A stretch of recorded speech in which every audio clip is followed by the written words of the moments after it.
finds Sabalas. Barkley puts it up. Does it count? It does. Shanko got it. Shanko center's good. Oh my goodness. Hello and welcome everybody to another edition of the Solar Panel. Whether you're watching us on YouTube, Facebook, Twitter, listening to us wherever you get podcasts, we appreciate you, the Flaming Ballers, more than you will ever know. I am your host, Greg Esposito. Ahoy, hoy, and joining me, as always, the Silver Fox. Sometimes I call him a man, sometimes I call him a myth. I usually lie when I call him a legend. It's Dave King. Dave, how are you? Oh, you can call me a legend. It ain't no lie. What the hell accent was that? Oh, no. It's definitely you need an accent when you say some crazy stuff like that. It ain't no lie. Now you know why I rarely actually would seriously call him a legend. And then the man from down under. Some call him crap bag. I call him Caramel Thunder from down under. We should probably preface why you just said that. You know, I'm basic as they come, and I got a little friend's mug, and Espo wanted me to call him Princess Consuela Banana Hammock, and I refused, and he said, "Okay, fine, I'm going to call you crap bag." It's a episode off of Friends, so there we go. Sometimes it happens. Wow. All right. I like how Hello's first comment is, "Let the fight begin." Ding, ding, ding. Here we go. Let's do it. Look, go. We might be a kinder, gentler Sun Solar Panel today. We're not going to be, but we might be. You never know. Special guest Michael Schwartz from ESPN coming up in the program, but we're going to start off with a topic that I feel like Thursday after the trade deadline, Suns Twitter, Suns Nation, a lot of people, there was some angst, some concern about this Suns team, especially coming off the Orlando loss. They had lost to Minnesota, no major move made. So I took a little time and I looked back, right? I always feel it's important to get context from a history of a team when you're looking where you currently are, right? Suns reached the 30 win mark on Friday. So I went, okay, who was the fastest in Suns history to get to 30 wins? And did the research, and this current Suns team actually is tied for the fourth fastest in Suns history to get to the 30 win mark. All right. Obviously the 2004-5 Suns were a special team. They did it. They were 30-4. 80-81, which I don't know much about, but some fans might, did it in 38, as did Suns championship team, and the year 94-95, or not champion, the Suns Western Conference championship team. I wish they were the champions. As did major distinction there. There is. In my mind, John Paxson missed. They won in Game 7. So 94-95 did it in 38 games, as did 06-07. The 07-08 team did it in 42 games, and then 93-94, 97-98. Wasn't that 94-95 team the Danny Manning right before he got hurt his knee team? Yes. And that team was the most beautiful team in the league. That was one of the best teams in basketball. I believe they were the best team in basketball when Danny Manning got injured. But it's interesting. You look at this, and there were 4 of these teams went to the Western Conference semifinals. One went to the conference finals, that 04-05 team. Obviously, the 92-93 team went to the finals.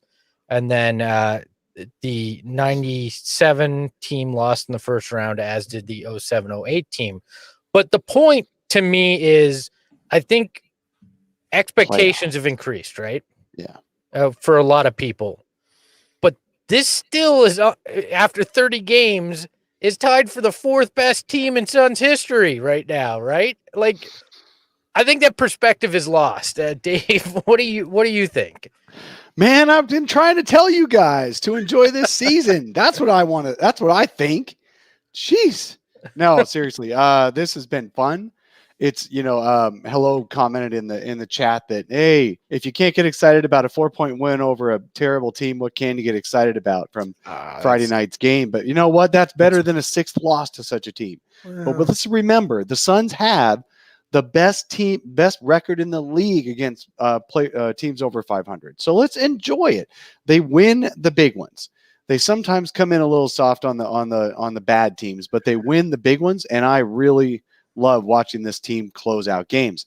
And it's just fun to see this. I mean, the Suns, well, we'll talk about this a little bit later about them in the clutch, but they are 19-3 in games that are decided by more than 5 points. I mean, that just means we're watching a good team. Let's enjoy this team.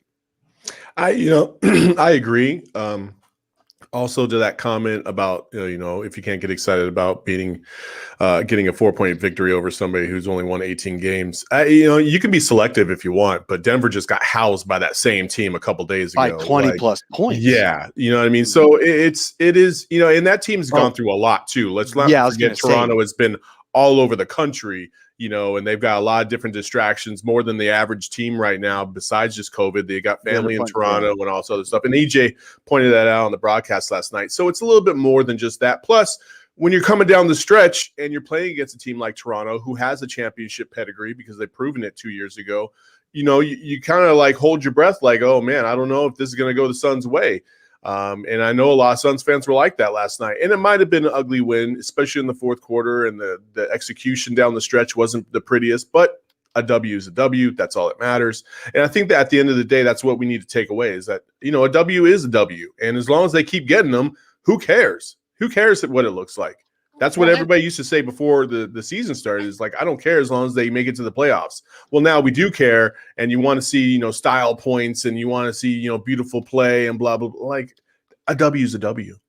Well, look, also, it's not like Toronto was running 5 no-names from the G League out there. I mean, right. Kyle Lowry, Pascal Siakam, there's good players on Toronto, to your point, Saul, and the one that EJ made as well. This team's been through more than anybody. They're playing in freaking Tampa Bay, for God's sake. For real. And I don't even know where they're playing in Tampa. Are they playing in Tropicana Field? I have no idea. No, I think they're playing whatever the Lightning play. It certainly doesn't need to have seats for fans wherever they're playing. It just needs to be basketball sized. They actually had fans in there on Friday night too, which I don't know if I obviously it's not snowbirds from Toronto vacationing in Tampa because nobody's allowed out of Canada, from what I understand. I'm pretty sure they're locked in there. So weren't the Tropics from Tampa? No, they were the Flint Tropics. Flint, that's right. Flint, Michigan. Oh, Jesus. Why do I have to be the one that knows Michigan have a Jackie team Moon. Tropics? I felt like Jackie Moon was going to come on the court. Part of the joke. I guess that's the joke. That is part of the joke, Dave. That's why it's funny, because there's nothing tropical about Flint, Michigan. But both Saul and I assumed it was in Florida, so the joke was lost on us. Yes. Look, I find this immensely encouraging, though, to put this in to reframe the perspective on this after 30 games, how well they actually are playing.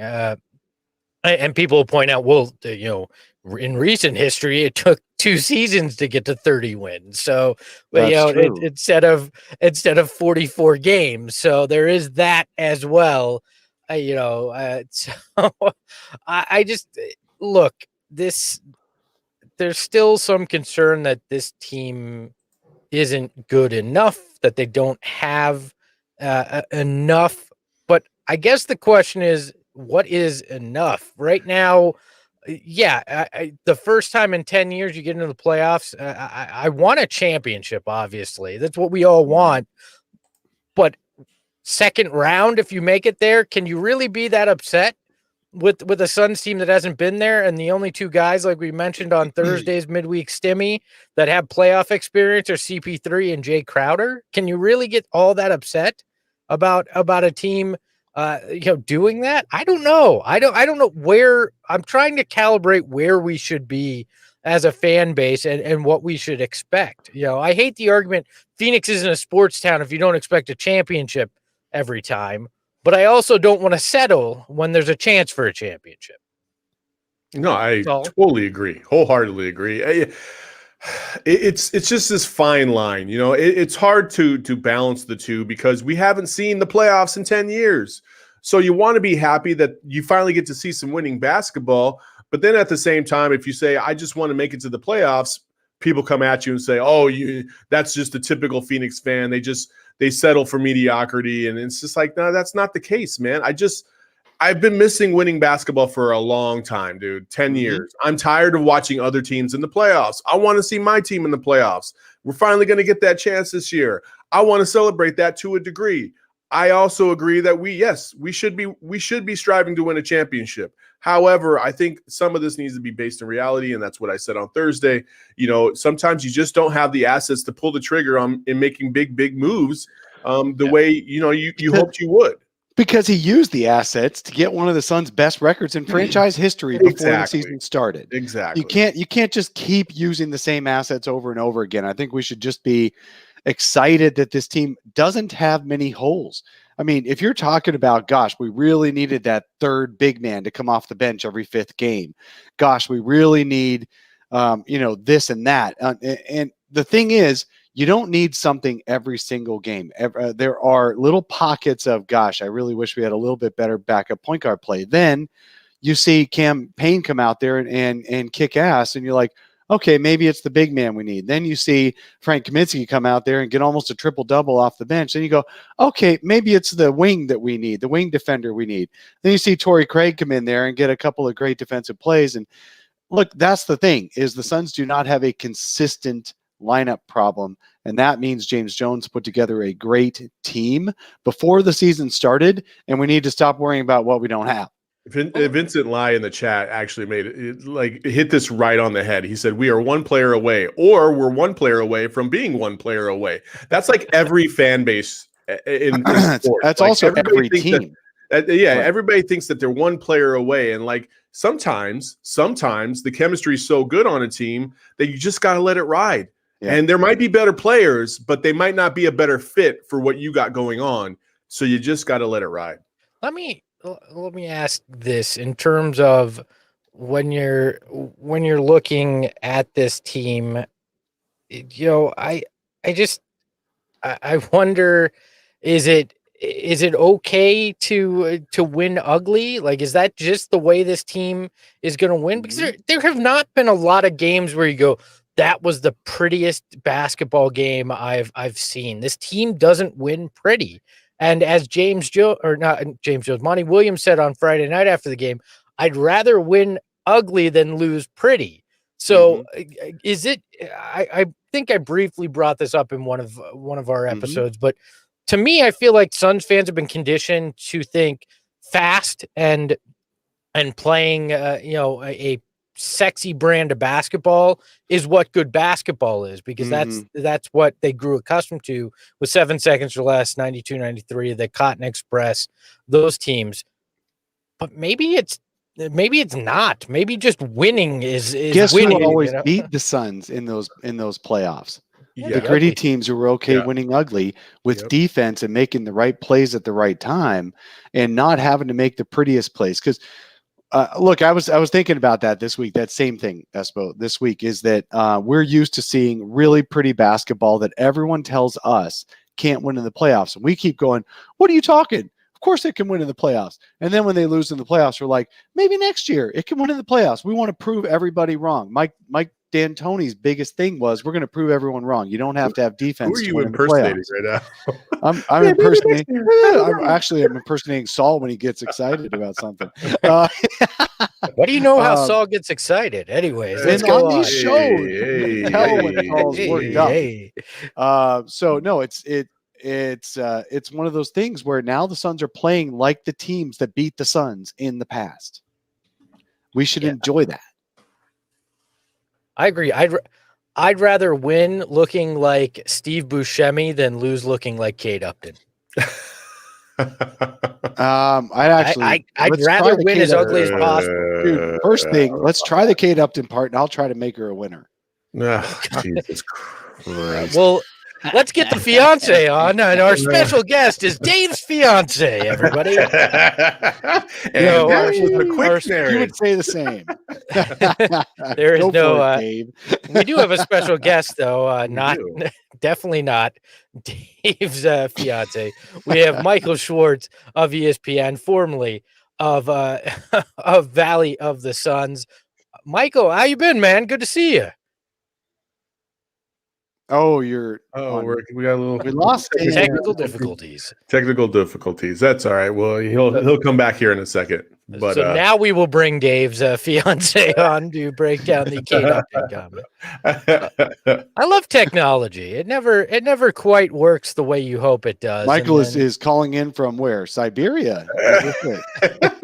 It's all good. The Mars rover bringing Michael Schwartz to the program. Sorry, we got internet a little shaky. It looks like I'm actually in Phoenix today.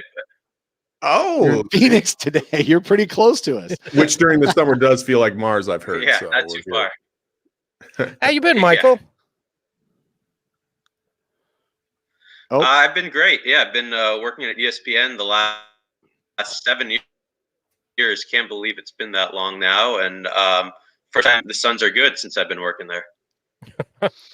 Yeah, it's amazing that 7 years there and the Suns have been bad for almost all 7 of them. So I want to get your perspective. It's a unique one because obviously a Suns fan, but also involved in the national media. So you have the national perspective as well.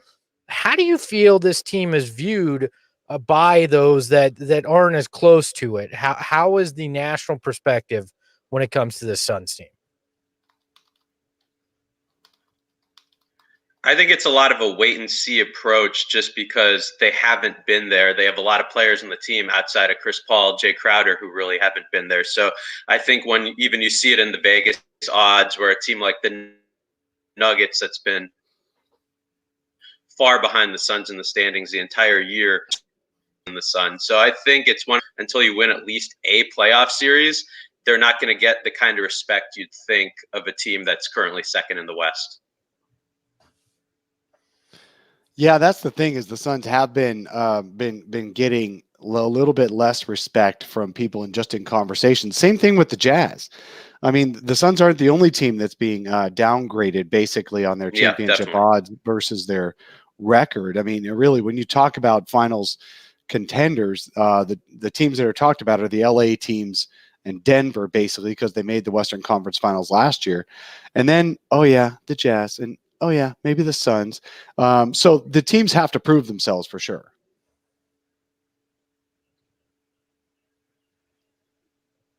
Espo? Saul? Yeah, that's a great point about Utah. And you see that we recently I work on the jump. There's a bit of a lag here. That's why, Dave. We got to let the lag catch up. So there you go.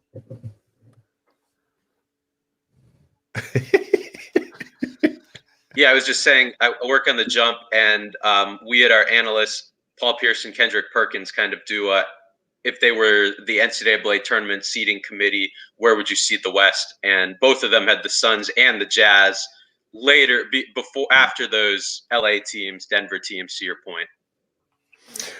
Are you a believer in Devin Booker's ability to come through in the playoffs when he gets that final opportunity for the first time this season, based on maybe recent performance? He seems like he's kind of struggled of late, especially down the stretch. Always has great first quarters, but kind of seems like he kind of fades of late. Any concern there? No, not really. I think he's always been the kind of guy who's going to be better when the lights are the brightest. You already see that in defense earlier in his career. Obviously, that's something that was an issue. And as the team has gotten better, he's become at least a solid, if not necessarily a great defensive player, but he's fine. He's not going to lose you in. So he's already obviously a guy who's hit a number of shots. We saw per game. He's already on that list of 30-point game winners. It's crazy for a guy who's so young. So I think he has that kind of mentality where he's going to be better in the playoffs. So of all the guys in this team, Devin Booker is the guy I'm least worried about in the playoffs. I think he's been waiting for this stage his whole career and is going to really show out. One of the guys that everyone can't get enough, at least on the national stage, if you're going to talk about the Suns and you want to try to sound like you know what you're talking about, the name you're going to say is Mikal Bridges. You're going to say, oh, Mikal Bridges is a guy everyone wants to see in the playoffs. He's a guy who can win you playoff games. But I want to talk for a second about DeAndre Ayton, because I agree with them on Mikal Bridges. Absolutely. He's going to be a guy who helps win you games. But let's talk about DeAndre Ayton. What's the national perspective? What's the non-Suns fans' perspective on DeAndre Ayton? I think it's been tough to see his defensive improvement nationally. That's one of the things that's slowly coming along, especially because he was a rough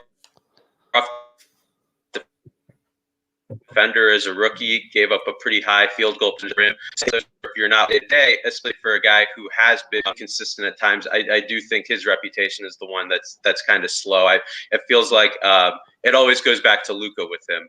Nationally, and I think that's one of the things that's tough to shake. And overall, big picture, I think that is the biggest question mark in the playoffs. What Ayton are you going to get? Are you going to get the guy against Miami a couple nights ago who was absolutely dominant defensively against their guards in particular, or are you going to get the guy we've seen on some other times where he's really gotten burned in those situations? I think that's just completely the biggest wild card here. Hey, Michael, we're going to have to jump here. The lag is causing a bit of issue, but we'd love to have you back on in the near future so we can continue the conversation and try to get a better connection soon. Sounds good.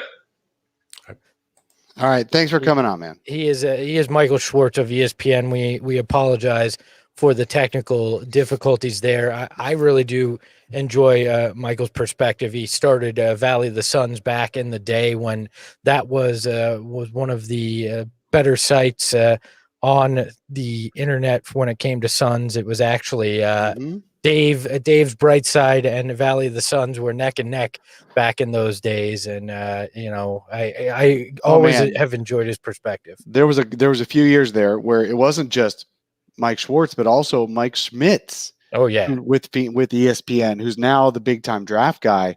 They were so good on their analysis on Valley of the Suns that was the standard on quality reporting. Yeah, from a blog, and because that was before ArizonaSports.com got big with Kellen Olson, who's also really good at what he does. That was a great site. Then those guys left because they got jobs at ESPN, and then all I was basically I was left standing, and I've been enjoying it ever since. By default.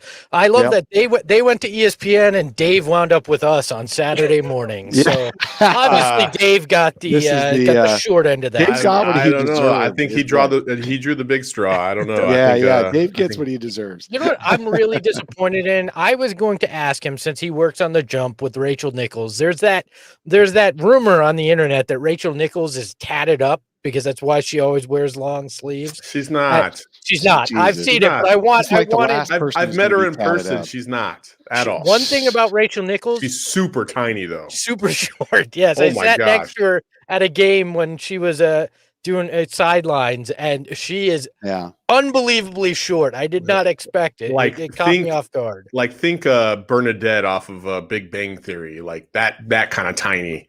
Like she's a petite little girl. She's a little woman. Yeah. So you were not kidding that you're basic. You just we've dropped a Friends and a Big Bang Theory reference here. You're watching. Next is going to be a How I Met Your Mother reference. Wait, you do not knock on How I Met Your Mother, all right? It's legend, challenge, theory. Challenge accepted. So look, I think it is interesting. One thing that we did get out of the conversation with Michael is that you should pay your internet provider. Hey, look, 1999 internet is fun. It's a throwback. All right, that was the dial-up. In his defense, what probably was happening is he's with Cox, and those interesting their interesting decision making is to give you a slow connection and a fast connection, and he probably got mistakenly connected to his slow one, because that's happened to me in the past when you guys have laughed at mine. Well, all right, we laughed at yours. All right, well, now Cox won't be a sponsor, but at least we can make jokes about it in the Manscaped ads later on.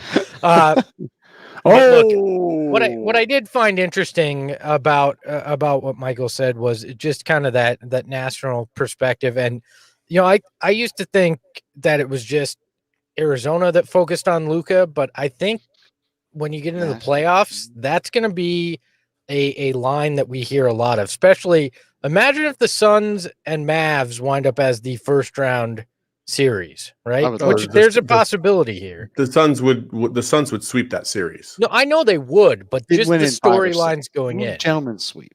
like it'll be very it'll be very odd to listen to those storylines because it's going to come up nationally. It's just because we're not talking. Yes, the games will be on what will then be Bally Sports Arizona, but they'll also be on national television, and the national storyline will be that because it hasn't been beaten to death like it has here in Phoenix. And you're gonna have to overcome they're doing it based on watchers, viewers, clicks, all that stuff. Luka is worldwide.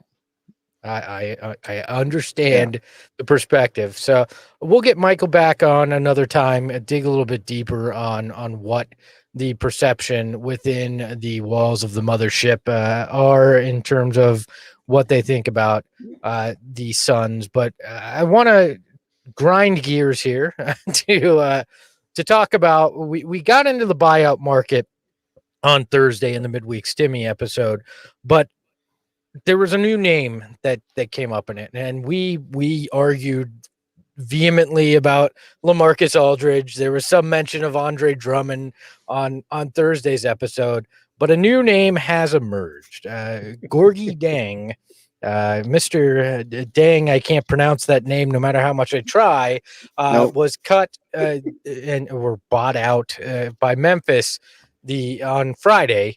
Is that a name that intrigues either of you when you're looking at a backup big? So let's start with you. Yeah, absolutely. I don't care if he hates Devin Booker or not. Get him on the team. Yeah. Like, he's a solid big. Like, defensively to back up DeAndre Ayton, let's do it. Troy Daniels. Like, I don't care about people with beef. It's funny how much beef you have with somebody that's not on your team, and then when they join the team, it's like, it wasn't really that big of a deal. And I honestly, I don't think this is that much of a deal either. Like, so they wanted to fight each other as they left the court, 2 years ago. They both were on crappy teams. They were both frustrated, and they went at each other. And sometimes you pick on the big dog because you feel like you just need to, and that's what Gorgie did. And it didn't really pay off for them, but here we are. To be fair, it was a little more than wanted to fight him on the court. He did fight through security to get within 15 feet of the door of the Suns locker room. So there was that too, but I think you're right. I mean, Troy Daniels was not a real Devin Booker fan. Jay Crowder trolled him with the 70-point game because he was in Boston when that happened. They even reheated that the other day. They both pulled up their old Instagram posts and laughed at him. Yeah, I mean, so as teammates now, yeah. So, Dave, are you in for Dang? What are your thoughts when it comes to Dang? God dang it, I'm in. Yeah. What is with these awful impressions? These are terrible. Look, I'm all for I don't even know how to say his name properly, and now you've got me so confused, Espo. I'm not going to say it even as good as I might have, but I think it's Gorgie Jang is the way I think it's said. No, they look, the guy has a chip on his shoulder and he doesn't back down, and you need that on a gritty team that wins ugly. So I'm totally okay with the Suns adding him.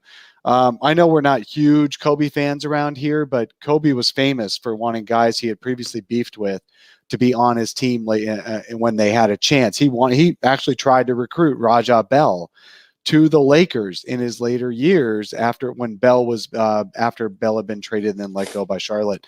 So no, he's very famous. Kobe was, and now Devin, like you mentioned Troy Daniels a second ago, Espo. And you guys mentioned Jay Crowder as well. Bring Gorgie in here, man, and that'd be good. I like his fit a lot better than LaMarcus Aldridge because Jang hasn't had a big role that he's trying to repeat on a new team.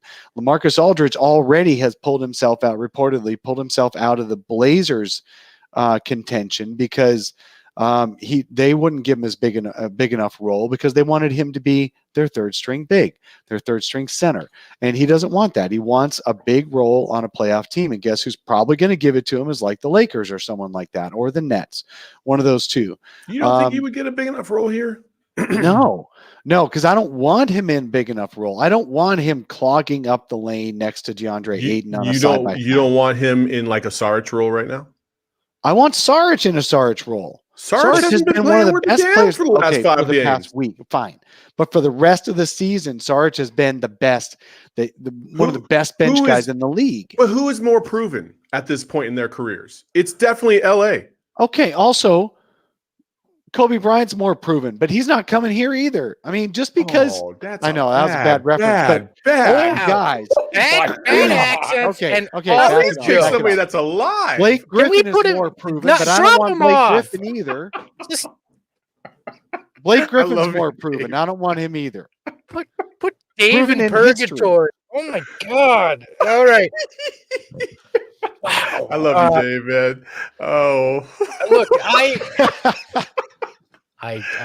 oh man. Now I wish I was lagging. I wish I had. I wish I had. Oh God. So. Yep. Face palm. All right. When we're looking at moving right along. When you dang Dave. Somebody in the chat says, dang Dave. That's right. Yeah. Oh no, Dave. Yes. I think you're right though. I'm questioning Sarge right now. I'm there with you, Saul, and kind of wondering. Kind of wondering, is what we've seen the last 5 games. It's more in line with what we saw most of last season until the bubble. So is somewhere in the middle the Dario we're going to get, and how do you figure out an insurance policy? Who is he? Yeah, I don't think Frank. I'm okay with an insurance policy. Oh God, he's proven. That's right. That was from the chat, no, Dave. Not making another bad joke there. That was from the chat. Hello, thank you. Yeah. Look, I understand the what you're bringing up when it comes to LaMarcus Aldridge, but I actually think I'm more interested in Jang or Dang or however. I'm just going to mispronounce his name till he's here. Once you're a son, I'll take the time to pronounce it correctly. But I think to Dave's point, he'd accept the rule that's really needed here as the safety net if Saric isn't the guy going into the playoffs, or the safety net if DA's in foul trouble, those kind of things. And since that's been a lot of his role, he'll come in and do it well. There won't be any I don't know about this. 2 questions though. Is he a James Jones guy, which not in terms of does James know him, but does he fit that mold of a James Jones guy? And then who are you cutting to get him? Because this roster is full, and you can't cut Tayshaun Alexander. I've seen that mentioned. He's a 2-way contract. You're gonna have Tayshaun Alexander. What was that? Tayshaun Alexander. Tayshaun. See, nobody's getting pronounced correctly. All right, Tayshaun. you're the Shaq of our show. Tayshaun Alexander. You can't cut him because he's a 2-way player, right? You have to cut a guy on an actual contract. It's probably would have to be. Go ahead, Dave. I was just going to say what you were going to say. It's got to be Frank, Etuan, or someone like that. Yeah, I think those are the 2 I was going to point to as well. I think it's Nader, because Nader is now with Craig in the fold. Nader seems like a lesser version of what you're getting out of Craig. So I feel like he may be the one that you could get rid of. I would not cut Etuan more, because he's the guy that can run your pick and roll if Payne or Javon Carter might get the cut. Yeah, Javon might get the cut. He hasn't been getting any run. I think that's a good point. The Suns would have to eat some salary. It's not going to be Javon. They've got multi-years. And he's a great bench guy. I mean, he's the towel waver on the bench. It's not going to be. It would have to be. It could be Nader. Also, could be Nader more, or all those guys. We're not going to miss them if you get a better player in a buyout. That's fine. Herbie in the chat asked, "Is Sticks safe?" There's no way you cut your first Sticks round. is safe. Pick. Javon Sticks is safe. Yeah. Yeah. People are Sun's dog 24 in the chat saying Nader is a spark. People are talking about Nader. I in a positive light. I look at it and I think he's a duplicate right now. Etuan is a safety net. Like I feel like you keep him just in case you have some catastrophic thing happen with Cameron Payne or something. So well, that's why you have Javon Carter. Otherwise, why is Javon even here? That's kind of why I kind of lean towards Etuan as opposed to Nader, because Nader, you can't have enough guys that are 6'6" and have that kind of wingspan and defensive flexibility on your roster. You just can't. Yeah. And James Jones has proven that he loves those types of dudes. That's why he got Torrey Craig, and that's why he has Abdel Nader. And that's why he had Abdel Nader thrown into the deal as well. You know what I mean? He likes those kind of guys. So I think Etuan Moore, the more and more we talk about it, or Frank Kaminsky are one of the two that are on the outs. Could you imagine Etuan Moore gets cut, goes to one of these other teams in the buyout market, and comes back to haunt you in the playoffs? That's the kind of guy. It's the Phoenix way. It's not even an imagine. It would literally happen. It would happen. Guaranteed. Yeah. It would. Look at Damian Jones. As soon as he got cut and went to the Lakers, all of a sudden he had 10 points in a game. Like, what the? What? Against the Suns. Against the Suns. He had nothing else, and I think he got let go. He just got cut like this last week. Yeah. So he's still not a player. He just had a good game against us. Yes. Yeah. So predictions: do they sign somebody in this buyout market, and do you think it's Jang? I want Aaron Baines. Oh, God. Didn't Friday night wean you of the Aaron Baines desire at all? Look, he's an Australian peg, and he's a square peg in a round hole. He doesn't fit on Toronto in so many ways. He doesn't fit on Toronto, but he fit with the Suns last year with this same coaching staff and almost same roster. Without Chris Paul and without Jay Crowder. You don't think he would do alley-oop dunks? I think Chris Paul is a major factor in this. Like, Chris Paul's influence on this team is the way Chris Paul wants it. Adding Baines into the mix. I'm not saying that it wouldn't work. I think Baines would be just fine, but it's not the same team. Let me throw out one other name because we're playing fictitious fun here. Kelly Olynyk got moved to Houston. Mm-hmm. I think there's a good chance he's also better bought than out Frank here. I think he's better than Frank. Would you prefer him over Zhang? Yes. Yeah, I like Kelly Olynyk. I think he would fit into this team quite nicely. I think so too, and I think that's why. Pat. Channel goes. Dave will sign Pat Garrity now. Fan favorite. No, we got to bring back. Georgi Glushkov, right? No. Georgi Glushkov. Oh my God! If you get that reference, you are very old. Or you're going to say Tom Gugliotta. We could do that. He's probably somewhere. I think Danny Shays is an accountant in town. We could bring Danny Shays back in. A big no to Myers Leonard, by the way. Wait, are you serious? Danny Shays is an accountant in town? Somebody keeps saying that. I think somebody keeps saying he's my CPA. Somebody get me that information. I want Danny Shays on this show. Yes. I want Danny Shays on this show. I want to hear he could read our Manscaped ad, man. I wonder if he wears the rec specs while he's doing his hard CPA work too. Yeah, just throw those bad boys on. Half the audience has no clue. Watch what you say. About. Even I would not say I like Myers Leonard. Yes, we're definitely not Myers Leonard. We're not going down that road. Going anywhere near it. Suns Dog says, "What about Hassan Whiteside?" I just don't see that. And Sacramento was weird. For some reason, they seem like they still think they're in it to try to make that play-in game.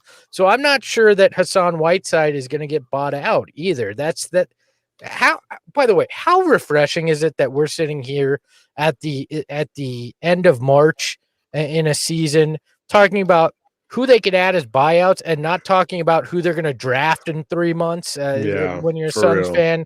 I'll say that, but I don't see Hassan Whiteside. I think Kelly Olynyk and Zhang are the guys that kind of make sense here in the long run. both, obviously Olynyk has that playoff experience, which would be a nice add. Or you could just play Frank more. I don't know. I'm just kidding. Well, that's the thing. If you're not going to see the people, and including us, talking about needing an extra big man, the Suns do have one, and he actually played pretty well when he was given minutes when Dario was out. And so he is a playable player back there, and the Suns just don't need him in their current rotation. Yeah, if you got a bunch of injuries around playoff time, it sure would be nice to get more depth. I get it. Totally fine. But for the as soon as we release Etuan Moore, all of a sudden campaign's going to go on the shelf. One of Chris Paul or Devin Booker's going to need a game or two off, and suddenly you don't have a backup point guard. I mean, he's not a point guard, but he was better at being a point guard than Javon Carter or Abdel Nader or any of those other backups that are on the bench. Well, let's talk about a big that had a week that makes me feel a little bit better about that depth. It's time for our smooth baller of the week, brought to you by Manscaped. Got Bush? I didn't realize that was their tagline until the graphic came up, but when you have Manscaped, you don't anymore, all right? No reverse Cam Johnson going on down there. Can we get the graphic so I can actually talk about? Oh, my bad. You just rambled on forever. You didn't get to the point. Let's go. That's the whole point of these Manscaped ads. I get to ramble on and make all sorts of bad puns that make people cringe. It's the smooth baller of the week. It was DeAndre Ayton.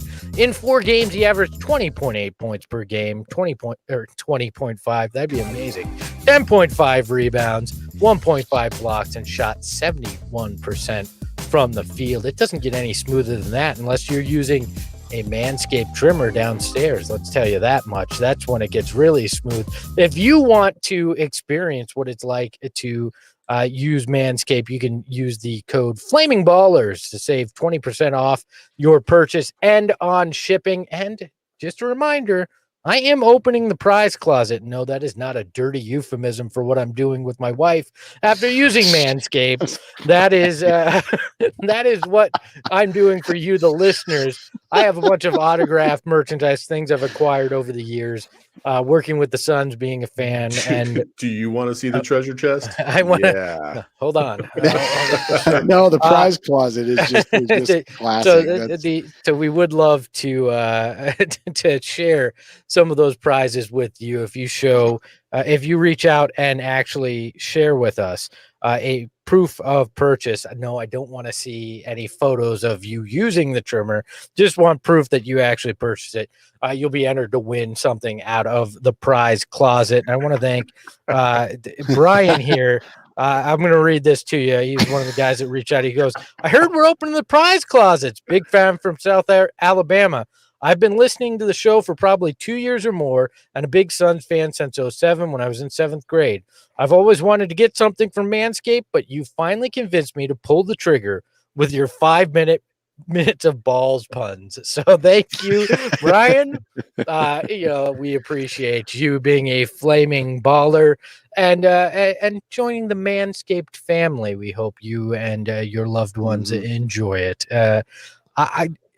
Addy, I really don't know if they ship to the UK, but if they don't, they should, because everybody around the world. Oh, I'm sure they do. I mean, Manscaped is international. Absolutely, they'll ship to the UK.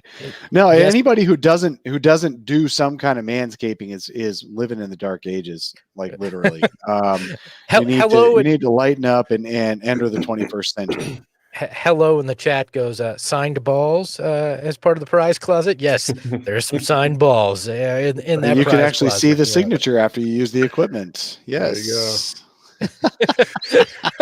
Kirby says if Espo wasn't doing an ad read, pretty sure Saul would have kicked him out. Yes.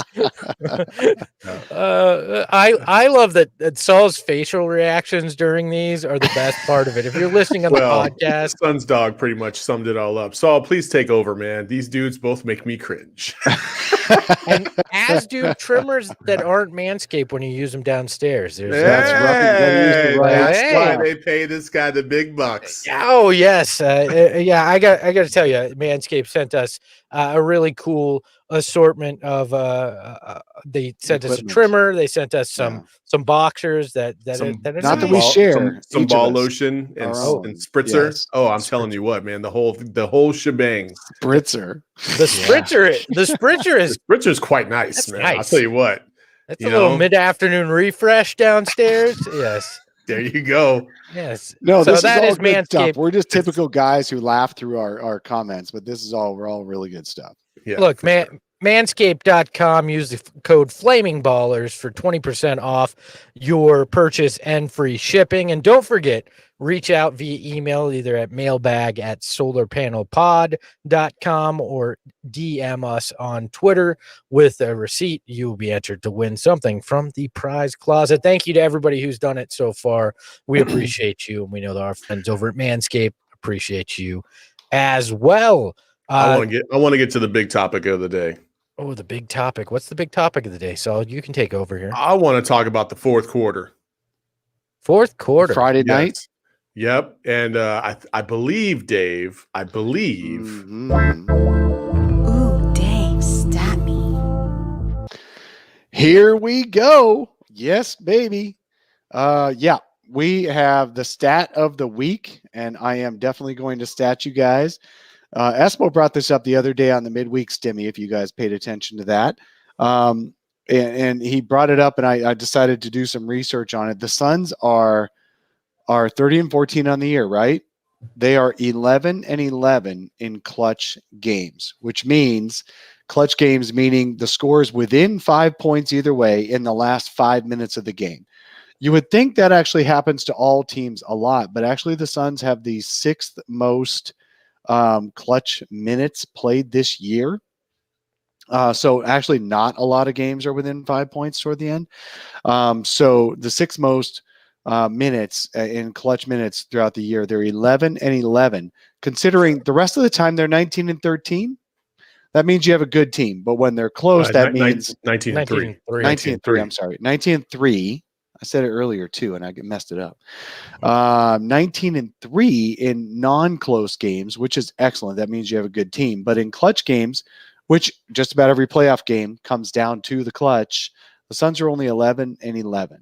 Now, some of those you can tell yourself to explain away because a lot of those are the close losses to bad teams where the Suns didn't show up, and you can assume in the playoffs they'll show up again in every game. But it does show the Suns have that tendency. How many guys, I'm going to ask Espo and Saul, how many guys on the Suns do you think are shooting at least their career average in field goals in the clutch this year for the Suns? Well, it's not fair because I think you showed me the stat earlier. So I'm going to say and defer to Espo to see if he paid attention. So how many players are shooting normal in the clutch versus worse in the clutch? Saul's holding up 2. I'm going to go with 1. I'm going to say DeAndre Ayton. And Chris Paul. Yep. DeAndre Ayton and Chris Paul are the only ones. Actually, DeAndre Ayton is shooting better than his career field goal average. Chris Paul is right at his career field goal average, and everyone else is bleh. Nobody on the Suns besides those 2 guys in a regular situation. Like you've got Cam Payne actually isn't bad, but he's only been in a clutch situation 4 times this year out of the 22 games they've been there. So you can't really give Cam credit for shooting well in the clutch. But of the guys who are playing in all the clutch games, Jay Crowder shooting 27%. Ooh. Devin Booker shooting 28%. Ooh. Cam Johnson shooting 33%. Mikal Bridges shooting 38%. This is total field goals. This isn't just on threes. This is total field goals. These guys are crapping the bed in the clutch. I'm surprised they're even 11-11.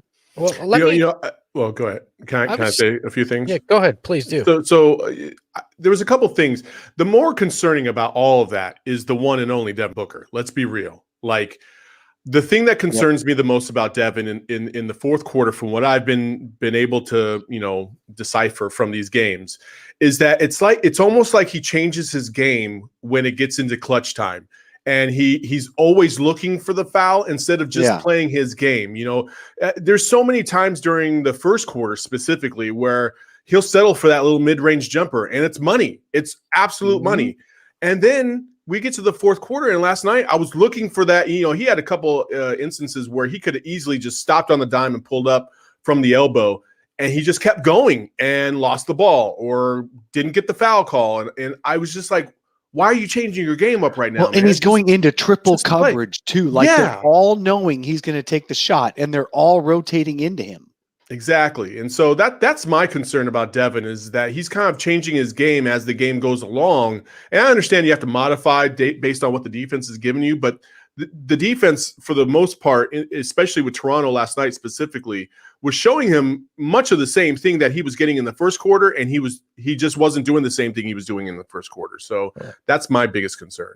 Look, my concern is the fact that if we know this, I guarantee you the Suns and their analytics staff and everybody over there is well aware of this clutch stat. And why have they not adjusted their final play calls? Because every time, and I know that this is more than just the final play that this stat looks at, but to me, it seems like every time it comes down to the Suns need a basket at the very end of the game, the play is drawn up for Devin Booker. Mm-hmm. Now I get it. He's your star, but you got Chris freaking Paul on your roster, another guy that's been as clutch as anybody in NBA history. And I would like to see a few more plays going to him, especially knowing that he's shooting his career average in the clutch. Well, or DA for that matter, if you can set up a play down low. That was my other thing, is like, I don't know about you guys, but the last couple of games, I've felt a little bit more comfortable with DA, especially down low in the fourth quarter. Last night, there was a point last night where I actually was like, dude, I'd rather just give the ball to DA right now. If we're just going to lose the ball out of bounds and flop and not make shots, you might as well give the ball to DA and see what he could do, because he was balling last night in the fourth quarter. That defensive block was the game saver right there against Siakam. The defensive block was the game saver. But let's talk about the problem the Suns have right now is that in the final minutes of these quarters, because I've been watching it a little bit, the other team total switches. Like every single time Chris Paul or Devin Booker try to get DeAndre Ayton into a pick and roll, the guard follows Ayton into the paint and the big stays with Booker or Chris Paul. And so the obvious play is to throw it down to Ayton or drive into the big.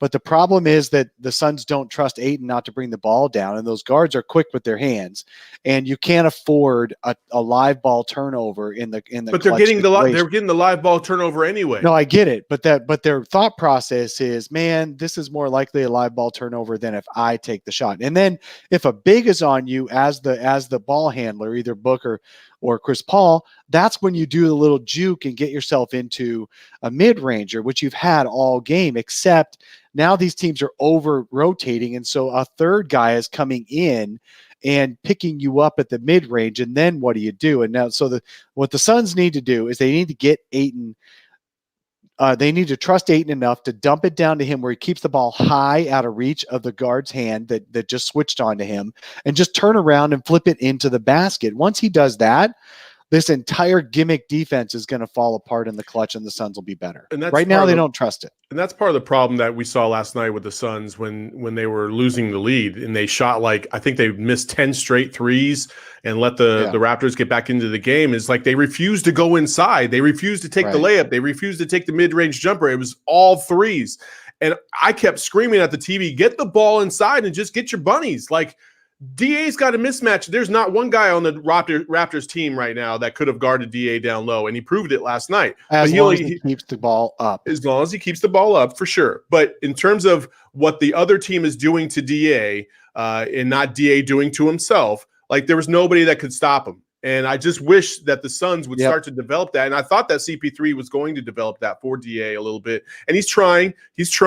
And it looks like it's starting to gain a little bit of steam. I'm hoping that DA's momentum, to me, he's on an upward trajectory, but he was on an upward trajectory about maybe 2 months ago when he had that run of really good games, and then he fell off again. So I'm hoping that this is going to be a more consistent rise. And then once we get to the playoffs, okay, now we're going to see full DA at what we all hoped would be the peak. Let me go ahead, Espo. I was just going to say, if you put the ball in Chris Paul's hands in those final moments, I think it's more likely that it could get to DA too, because it seems like Devin in that last minute or two gets in that tunnel vision too. He's not looking to set up teammates. He's trying to play the hero ball. And I get it, because in his entire career, that was the best option. Mm-hmm. Like there was nobody else you were going to give that ball to.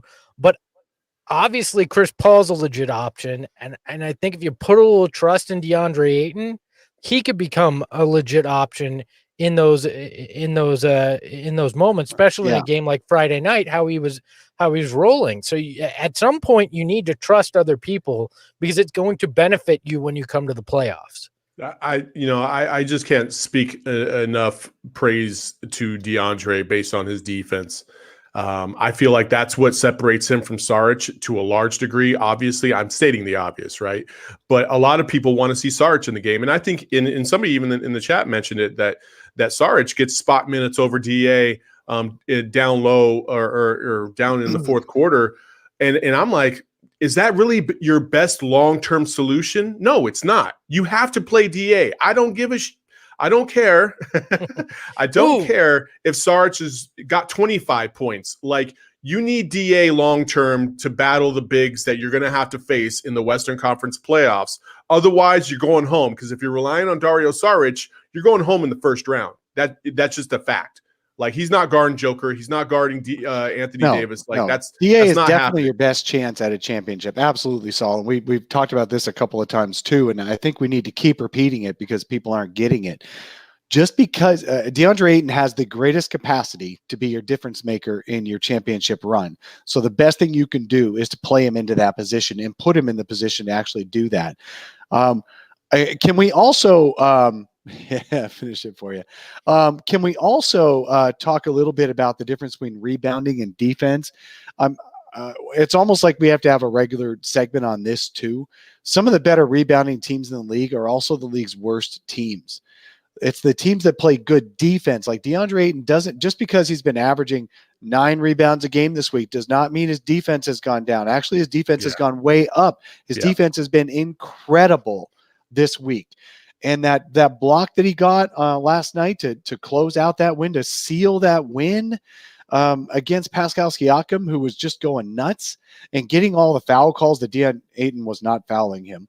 Getting those foul calls. I wasn't eye rolling at you, Dave. I was eye rolling. No, I know you weren't. I know, but I'm eye rolling being a distraction because Siakam got a couple of foul calls that he shouldn't have been able to get because he throws himself to the ground and screams. And DA is so good on defense, and he doesn't need to get 12 rebounds to tell you he's good on defense. He needs to play defense to tell you he's good on defense. Well, and he's been rebounding well. 10.5 rebounds on average over the last 4 games isn't bad. I mean, people would have killed on certain nights for Amari Stoudemire to have 10.5 rebounds, and play the defense that we're seeing from DeAndre Ayton. So that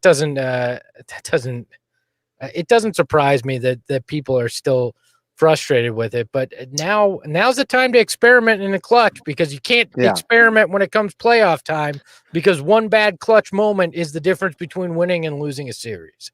Jeff Teague just got waived by the Orlando Magic. Don't go after Jeff Teague. Don't. There's a reason he's been cut and waived for years.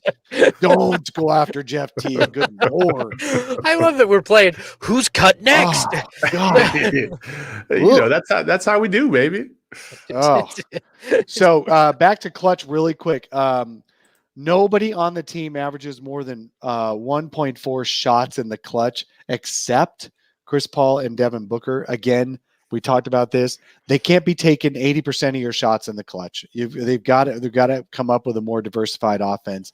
They have to be more diligent about getting the ball to other players. It all comes down to trust. It all comes down to trust. If Mikal Bridges against Orlando hits that 3 with some oomph in him, then we're not talking about this. But hey, we all know. Well, I don't know if you guys know, but I know. Basketball players know. Basketball players know when they see fear in another man's eyes, and it's not like trembling fear. It's just like that that uncertainty, like I'm gonna shoot this, but I don't know if I'm gonna make it, like, and that's what you saw with Mikal Bridges against Orlando. That kind of look makes you not want to trust a dude in the fourth quarter. Like, you need to know that this guy is going to come through, or at least, shoot that like he's confident. And that's the type of, maturity that I'm concerned about once we get to the playoffs. And Hey, I'm gonna just say it like this: that booty hole gets really tight in the playoffs. So I'm just saying like that. And, and that's the thing. Is the Suns, of their top 6 players in minutes played this year, only 2 of them have even ever been in the playoffs. So it's going to be tough. So, Saul, that look that you're talking about is the one you and I get every time Dave's about to say something. Like, just that fear look. I don't know. I don't know. Look, we'll see. There's going to be a lot of opportunities the rest of the way, I think, to improve on this clutch performance, and they're going to need to, because as we've stated, that's the playoffs right there. You're not getting a lot of blowouts in the playoffs. So you got to figure out how to actually win it, and I think if they figure out how to get DA involved and he proves himself, it changes everything with this. The refreshing thing about all this is, guys, we're talking about the fucking playoffs. Yeah.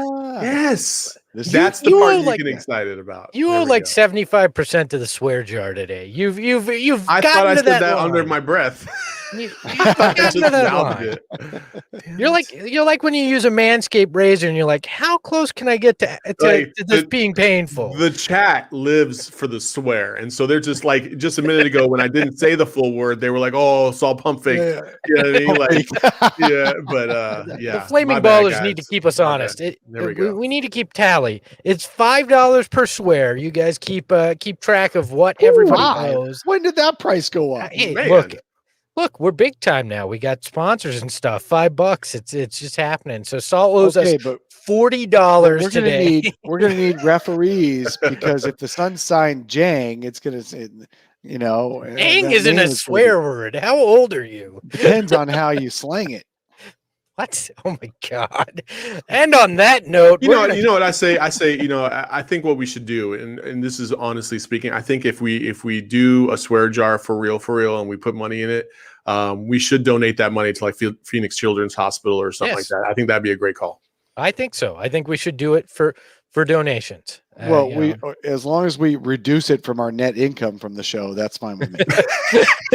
Which is already zero. Today, you owe us money for.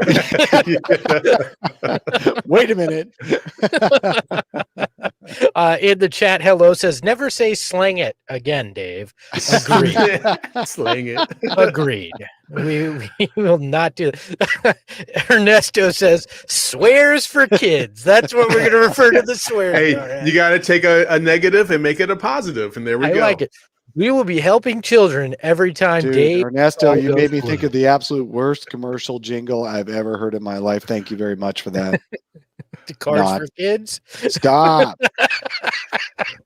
We need a jingle for our swear jar. That's the swear jar. Swears for Kids needs a jingle. If you are a musician out there, one of our flaming ballers, please, we would love a Swears for Kid jingle. You can send it to mailbag@solarpanelpod.com. Again, that's mailbag@solarpanelpod.com. And your Swears for Kids jingle could be played here on the show when we reveal our tote board of what we owe kids, because Dave and Saul can't stop cursing on the show. Yeah. So the penalty should be that the person who did the swears has to listen to that song once a day for the number of swears he's got that he let out in the show. That, or you guys have to, whoever swears the most has to spend 30 minutes after the show listening to the rest of my I don't know what that sign is. Is that a gang sign? A friend sign. No, that's not a friend sign. So in the military, when you're trying to get an airplane off the tarmac, you got to pull chocks. That's what I'm telling you guys. Wrap this up. Everybody in the chat's like, wrap this up, B. That's the pull chocks. My dad could have told me that too. To tie it all together, it goes back to friends. We're gonna land this plane, so I was telling you. So Another great episode, a classic, if you will, of the Sun Solar Panel in the book. Thank you, Michael Schwartz, for joining us, and damn you, Michael Schwartz Internet, for joining us. So we appreciate. Yeah, sorry about that. We'll get Michael back on. For Dave King, who you can find on Twitter at Dave King NBA. The NBA is there because Dave wants to be the buyout candidate for the Suns. He'd like that last roster spot. And you can find Saul Bookman on Twitter at Saul swears. Underscore Bookman. The underscore is there, so he has time to actually curse. And I am at Espo on Twitter. You can find the show at Sun Solar Panel both on Twitter and Instagram. Saul Bookman. It is as self-centering. That is what the underscore is there for. So that's for awesome. Dave, for Saul, I'm Espo. We'll talk to you next time here on the Solar Panel. Ahoy! Barkley, 20-footer, yes, for the tie. Her turnaround shot in the air. It's good. Last